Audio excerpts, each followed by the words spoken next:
성공적인 사례. 송승헌 씨 빌딩이 송승헌 되게 씨. 잘 산 것 같아요. 어디에서 하셨죠? 지금 잠원동 잠원동. 신사역 바로 밑에 있어요. 그거를 뭐 114억 뭐 이 정도에 샀어요. 근데 또 잘한 게 뭐냐면 뒤에 땅을 공매로 샀어요. 약간 물타기 투자법이라고 해서 앞에 게 지금 평당 3억이거든요. 뒤에 땅을 한 5천에 산 거예요. 그럼 나중에 팔 때는 이거 그냥 다 묶어서 3억에 팔거든요. 그리고 송승헌 씨가 좀 그렇게 투자를 해서 뒤에 땅을 아마 뭐 대략적으로 한 3, 40억에 매입했거든요. 근데 지금 아마 두 개 합치면은 뭐 한 450억? 뭐 이 정도 될 거예요. 차액이 한 300억. 송승헌 씨가 만약 이 방송을 보고 있다면 네. 절대 팔면 안 돼요. 계속 가지고 계셔야 되는 거죠? 네, 평생 가지고 있어요. 아, 평생이요? 안녕하세요. 주부의 세계의 노회철 기자입니다. 주택시장을 중심으로 정부 규제가 이어지면서 대체 투자처로 꼬마 빌딩 시장이 주목받고 있습니다. 누구나 한 번쯤은 건물주를 꿈꾸지만 여러 가지 이유로 투자에 망설이시는 분들 계실 것 같은데요. 그래서 오늘은 빌사남의 김윤수 대표님을 모시고 성공적인 투자 비법은 무엇인지 알아보도록 하겠습니다. 안녕하세요. 네, 안녕하세요. 네. 저는 빌사남의 김윤수 대표라고 합니다. 중개법인을 운영하고 있고요. 19살에 공인중개사 자격증을 취득을 하고 지금까지 이제 중개 업무를 하고 있습니다. 꼬마 빌딩 관련해서는 뭐 그 누구보다 지금 현장에서 뛰고 있는 운동 선수 같이 네. 그래서 지금 상황을 제일 잘 알고 있기도 합니다. 꼬마 빌딩 정확히 이게 어떤 의미를 갖고 있나요? 대부분 꼬마 빌딩이라고 부르는 게 이제 50억 미만의 빌딩들을 다 이제 꼬마 빌딩이라 그러고, 그리고 보통 층수나 5층 정도? 꼬마 빌딩이 부동산 시장에서 대체 투자처로 이렇게 주목을 받고 있잖아요. 어떤 점이 매력이 있어서 이렇게 좀 많이 주목들을 하실까요? 일단은 첫 번째는 임대 수익이 발생되는 거고요. 그리고 두 번째는 이제 시세 차익이죠. 일단은 요즘에 좀 많이 투자하는 이유 중에 하나가 그 주택은 규제가 너무 심해요. 뭐 2주택자는 취득세가 8%고 3주택자는 12%인데 꼬마 빌딩 만약에 근린생활 시설이면 취득세가 그냥 4.6%거든요. 그리고 꼬마 빌딩 정도의 규모면 종부세를 안 내요. 작년에 좀 특히 많았던 부분 중에 하나가 주식으로 돈 버신 분들이 많이 왔어요. 주식 같은 경우엔 변동성이 너무 심하잖아요. 근데 상대적으로 그 꼬마 빌딩 같은 경우에는 좀 안전하거든요. 그런 부분에 있어서 뭐 많은 분들이 좀 꼬마 빌딩 시장을 많이 넘어오는 것 같고. 자금을 마련하려면 사실 대출이 가장 필요한데 대출은 꼬마 빌딩에서는 잘 좀 나오는 편인가요? 주택 같은 경우에는 15억 초과 되면 대출이 아예 안 나와요. 근데 꼬마 빌딩은 최근에 얘기가 좀 나오고 있긴 한데 아직까지 규제가 그렇게 심하진 않거든요. 그래서 평균적으로 뭐 서울시에 근생 빌딩을 산다라고 하면은 뭐 최소 50% 이상 나와요. 뭐 법인일 때는 뭐 70%, 80% 보면은 도봉구에 있는 아파트도 10억이 넘어요. 그렇죠. 네. 근데 그것도 대출이 안 나오거든요, 거의. 그거 투자할 돈으로 차라리 대출 받아서 건물 사는 게 낫거든요. 최근에 코로나19가 굉장히 길게 이어지고 있잖아요. 공실률이 높아지면은 이 수익률도 좀 낮아질 수밖에 없는데 뭐 좀 최근 이 시장 동향은 좀 어떨까요? 일단 코로나의 영향은 있습니다. 임차인 분들도 많이 힘들어하고 저도 실제로 작년 초만 해도 코로나 터졌을 때 약간 주춤하지 않을까 이런 생각을 했는데 근데 제가 예상치도 못한 금리가 확 내려간 거예요. 시장에 돈이 너무 많은 거예요. 그래서 수익이 안 나오는데도 건물들을 많이 매입하셨습니다. 하루에 저희 회사에 전화 뭐 건물 사겠다는 문의가 최소 60통 이상은 오거든요. 지금 좀 적기인가요, 그러면? 저는 그렇게 생각해요. 그 적기라는 거는 중요하지 않고 어떤 건물을 사느냐 이게 더 중요하거든요. 주식도 아무리 안 좋은 장이더라도 잘 되는 친구는 잘 되거든요. 그렇죠. 그 빌딩도 그거예요.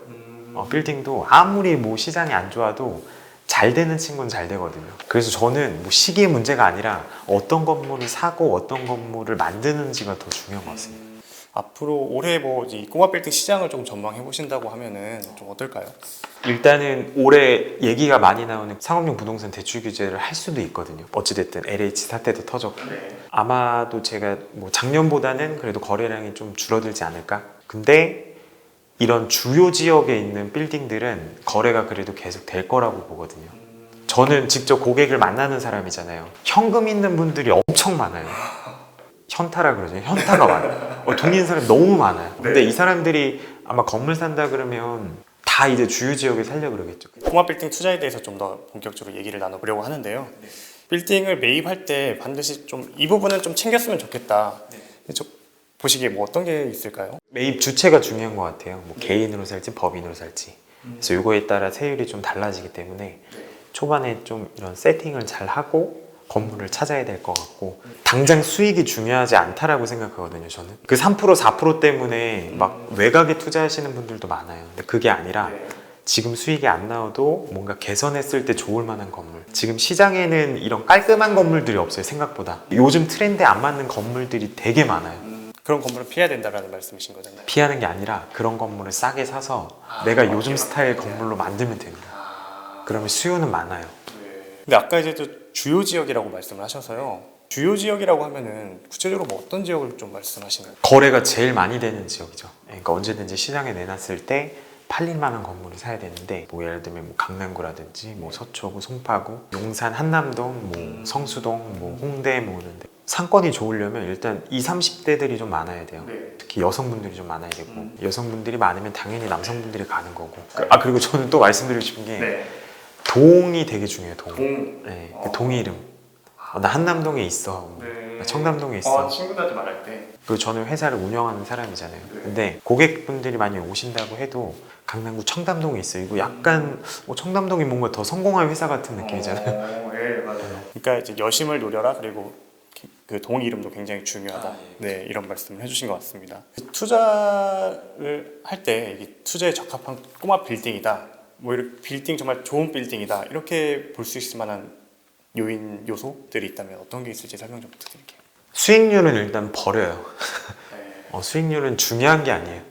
저희도 막 결혼할 때 보면은 미래 보고 결혼해야 하는 게 맞잖아요. 지금 돈 있는 게 중요한 게 아니라. 비유가 좀 이상했는데 얘를 어떻게 좀 개선할 건지, 그리고 저는 좀 팔린 사례를 보라 그래요. 일단 내가 만약에 30억짜리 건물을 산다라고 하면은 그 지역에 최근 6개월이나 1년 이내에 30억에 팔린 거 다 가서 봐야 돼요. 봐야지 이게 뭔가 나왔을 때 이게 내가 본 거 중에 최고 좋네, 이게 판단이 좀 쓰거든요. 빌딩을 구입해서 그러면 이 시세 차익을 좀 극대화할 수 있는 방법, 이 건물의 가치를 높일 수 있는 방법들이라면은 뭐 어떤 게 좀 구체적으로 있을까요? 일단은 뭐 가장 좋은 건 리모델링인 것 같아요. 그러니까 비용이 아무래도 신축보다는 좀 덜 들고, 저는 좀 고객분들한테 권하는 게 지금 완성되어 있는 거 사지 말고 노후화된 걸 사가지고 뭔가 개선을 하자. 사실 이 연예인분들도 특히 많이 꼬마 빌딩을 투자를 하시고 이게 언론 보도도 되게 많이 되고 있잖아요. 성공적인 사례가 있으면 뭐 어떤 게 좀 있을지. 송승헌 씨 빌딩이 송승헌 되게 씨 잘 산 것 같아요. 어디에서 하셨죠? 지금 잠원동,